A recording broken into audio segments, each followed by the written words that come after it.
Learn Japanese candlesticks by F1 Academy. The most powerful patterns.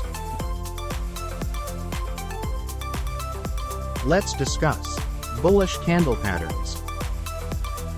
One of the bullish candle pattern, hammer. Single candle with long lower shadow and small real body.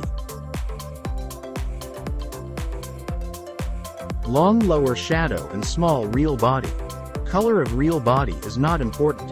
Length of shadow must be greater than 2 times real body. Hammer is an umbrella candle found after a decline or at a low price area. Must be seen after a decline.